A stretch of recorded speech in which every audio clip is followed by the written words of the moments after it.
દિવસ એક જંગલમાં પોપટ હતો. તેના બે બચ્ચા હતા. એક દિવસ શિકારી પોપટને ઉડાડી દીધો અને બે પોપટ તેના લઈ લીધા અને પછી રસ્તામાં જતા હતા આ વચ્ચે સાધુ મળ્યા. સાધુ બોલ્યા, મને પોપટ આપશો? શિકારી કીધું, હું નહીં આપું. તું પછી સાધુએ એને બે સિક્કા આપ્યા. પછી શિકારીએ કીધું, આમાં તો એક જ પોપટ આવે. સાધુ ઘરે લઈને વહી ગયા પોપટ અને શિકારી ઘરે લઈને પોપટ વહી ગયો. પછી ઘણા દિવસો પછી એક રાજા હતા. એ રાજા ઘોડા પર બેસીને ફરવા ગયા. ફરતા બરાબર શિકારીના ઘર પાસે ઉભા રહ્યા. એની અંદર એક પાંજરું હતું. પાંજરાની અંદર એક પોપટ હતો. એ પોપટ બોલ્યો, આને મારે, આને કાપો, આને પકડો એવું બોલ્યું.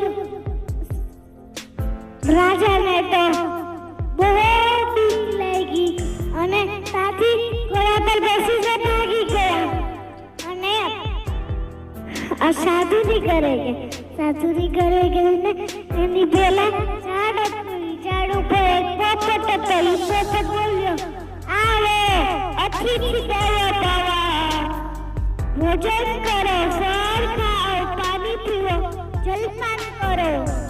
રાજાને તો ખૂબ સરસ લાગ્યું. પછી અંદર ગયા. એક સાધુએ ઘોડાને લઈને અંદર પાણી પીવડાવ્યું, ઘાસ ખવડાવ્યું, એવું બધું કર્યું. અને બીજા સાધુએ રાજાને ઝૂંપડીમાં લઈને પાણી પીવડાવ્યું, ફળ ખવડાવ્યા. રાજાને તો ખૂબ સરસ લાગ્યું. પછી રાજાએ કીધું સાધુને કે મને છે ને મોટા સાધુને મળવું છે.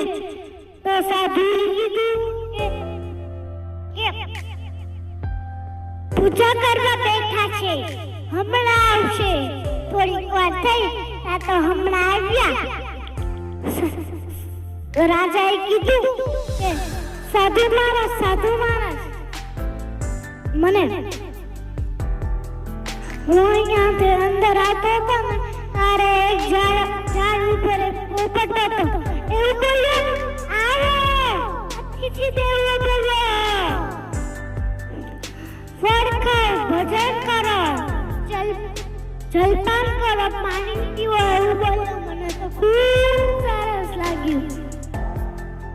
એની પેલા હું ગયો પાંજરામાં પોપટ પૂરેલો હતો.